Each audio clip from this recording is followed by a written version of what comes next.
यदि आपको ये बातें पसंद आईं, तो आप इन्हें अवश्य ही आगे बढ़ाएं। आपके 1 या 2 बच्चे हैं और कभी कभार आप उनकी शरारतों पर झल्लाकर उन पर हाथ उठा देते हैं, तो जरा सोचिएगा कि एक शिक्षक इतने सारे बच्चों को कैसे संभालता है।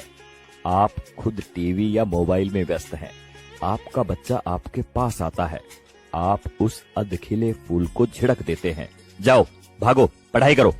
जरा मन को शांत करके विचारिएगा कि एक शिक्षक किस तरह अलग अलग बुद्धि वाले और अलग अलग अभिरुचि वाले बच्चों को 45 मिनट तक एक सूत्र में बांध के रखता है अपनी कक्षा में। आपका बच्चा दिन भर गेम खेलता है, घर पर पढ़ता नहीं है, इसकी भी शिकायत आप शिक्षक से करते हैं। क्या करें, हमारा मुन्ना तो हमारी बात ही नहीं सुनता, जरा डराइए इसे। अरे भाई, बच्चे को डराना है तो उसे किसी बाघ के सामने ले जाओ। आप गुरूर ब्रह्मा टाइप की बातें रटते हैं, पर कुछ पेरेंट्स भगवान तो छोड़िए, शिक्षक को इंसान तक नहीं मानते। वे ये मानने को तैयार ही नहीं कि एक शिक्षक का व्यक्तिगत जीवन भी होता है, उसकी भावनाएं होती हैं, उसकी सीमाएं होती हैं।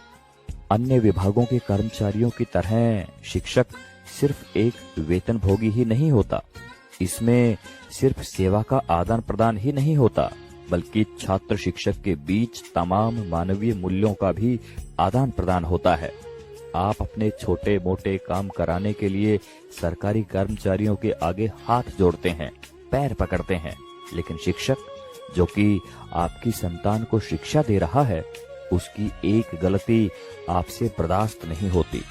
आपका बच्चा, वो बच्चा जिसके लिए आपने मंदिरों और अस्पतालों के जाने कितने चक्कर काटे होंगे, अगर एक ही चीज 3 या 4 बार पूछ ले तो आपके शरीर का तापमान बढ़ जाता है।